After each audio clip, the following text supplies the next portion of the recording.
Welcome to our second video in this series. In our first video, we looked at the first 5 books of both the Jewish Bible and the Christian Bible, the Torah or the Pentateuch. After the first 5 books, the Jewish Bible puts the books in a different order. Since I assume you're using an English Bible, we're going to look at the order that you find the books in the English Bible. And our next section is called the historical section. Our first book in the historical section is the book of Joshua. Joshua was the servant of Moses, and after the death of Moses, Joshua became the leader. The book of Joshua can roughly be broken into 2 sections, the conquest narratives and the division narratives. I wish somebody would have told me this when I was first going through the Bible. Joshua is an example of historical hyperbole warfare rhetoric. That is to say, much like other ancient Near Eastern war texts, it uses hyperbolic language like we annihilated everybody. We actually see this, for example, out of Moab with King Mesha, and King Mesha claims to have annihilated Israel, but this is long before 721 when Assyria actually conquered the northern kingdom of Israel. That explains why in the book of Joshua you'll read that we destroyed everything, we put everyone to the sword, but then later in the biblical narrative you'll see these people groups are back. The language of Joshua is this type of war rhetoric that was very common in ancient Near Eastern texts. Our second book in the historical books is the book of Judges. Before we get into what the book of Judges is, I want to point out a difference between descriptive and prescriptive. For example, in 2 Samuel, a person will read about David's adultery with Bathsheba. That text is not prescriptive, as in it's not what ought to happen. Instead, it's descriptive. It tells what did happen. The book of Judges is a descriptive text. It's not necessarily what should have happened, it's what did happen. The book of Judges is the period following the conquest and before the monarchy. And you have this cycle in the beginning of the text. The Israelites will abandon God, they will apostatize. God will give them over to an oppressor. The people will cry out for deliverance. God will raise up a judge. The judge will bring deliverance, and the cycle will begin again. And when we think about Israel at this stage in the game, you must not think of them as a united group. You must think of them much more like city-states, and a judge much more as like a marshal of the Old West, much less a president of the United States. The book of Judges ends with these narratives of the apostasy, the falling away going on in Israel at that time. When a text repeats a line, it's probably important to understand what the author was trying to communicate. And one of the things you'll see repeated in the book of Judges, there was no king in Israel at this time, and every man did what was right in his own eyes. And when everybody does what's right in their own eyes, things go to pot very quickly. Following the book of Judges is the book of Ruth. And the book of Ruth happens during the period of the Judges. It's well worth your time to study out because you see characters trying to figure out what is God doing in a fallen and broken world. You also see what God can do when tragedy strikes. Following the book of Ruth is the books of 1st and 2nd Samuel. Parents, take note of this. Because in the book of 1 Samuel, you have the priest Eli, and later you have the prophet Samuel. The priest Eli has sons that do not honor the Lord. The prophet Samuel has sons that do not walk in his ways. Parents, God has no grandchildren. he only has children. Samuel serves as the last judge of Israel, and this begins what we call the monarchy period or the kingdom period. God is going to use Samuel to anoint Saul of Benjamin the first king of Israel.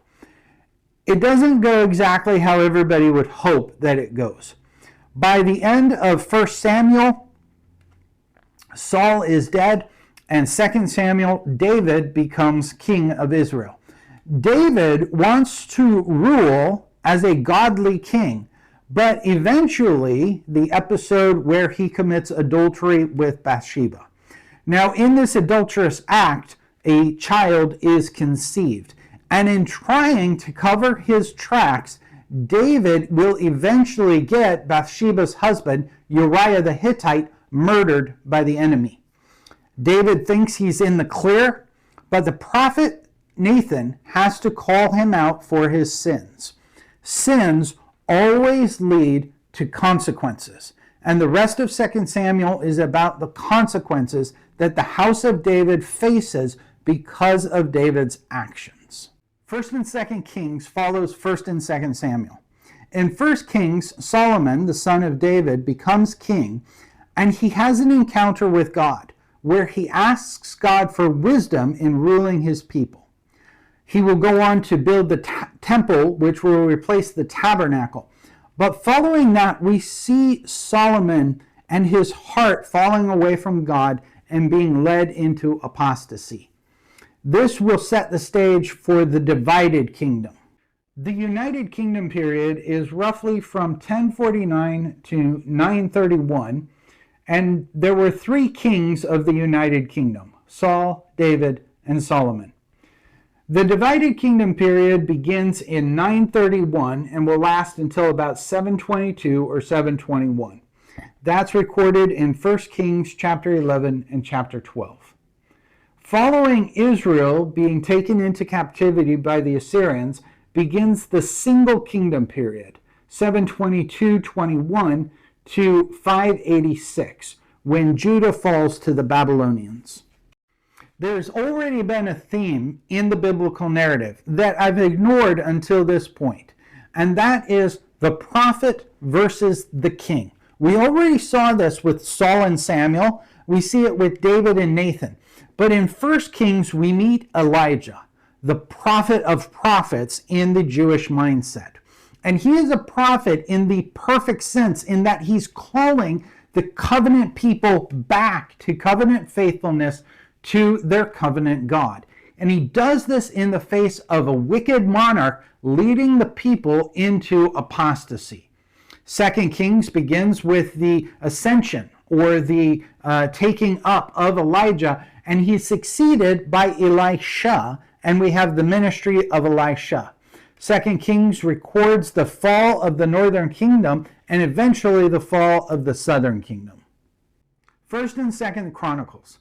There's a long tradition that the priest Ezra, whose book we'll get to here in a minute, is the author of 1 and 2 Chronicles, but we don't know that for sure.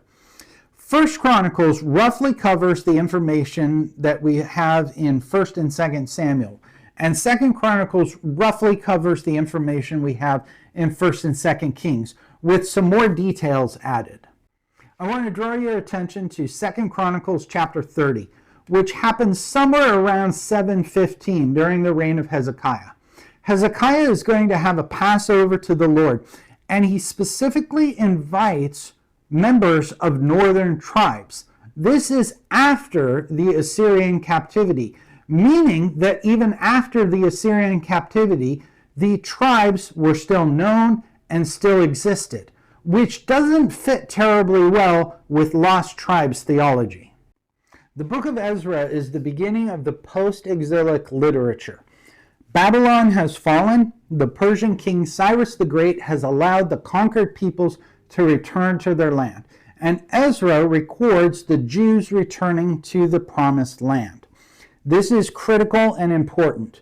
Notice that throughout our post-exilic literature, Ezra, Nehemiah, Esther, Haggai, Zechariah, and Malachi, the term Jew and the term Israelite is used interchangeably. There is no distinction between Jew and Israelite. And the New Testament knows no distinction between these terms either. Remember that Jesus thought he was being sent to the lost sheep of Israel. Remember that on the day of Pentecost, Acts chapter 2, Peter stood up and said, "Men of Israel," and proclaimed the gospel. There is no distinction between the word Jew and the word Israel in the post-exilic literature. After Ezra is Nehemiah. Nehemiah is the story of one of these returned Jews. He returns to the land and organizes to rebuild the wall around Jerusalem. Nehemiah is a book about facing opposition and trusting in God even in opposition. Esther tells the story of a Jewish woman having the courage to protect her people against plots to destroy them. As to Haman being an Agagite, and that meaning that he is a literal descendant of King Agag back in 1 Samuel, maybe not. It could be that Agagite is an insulting term. The same way that today, if you refer to somebody as a Philistine, you're not saying they literally come from this Canaanite tribe. You're saying that they're uncultured or something of that nature. With that, we end the historical books. Join us for part 3, in which we'll look at the poetic or the wisdom literature.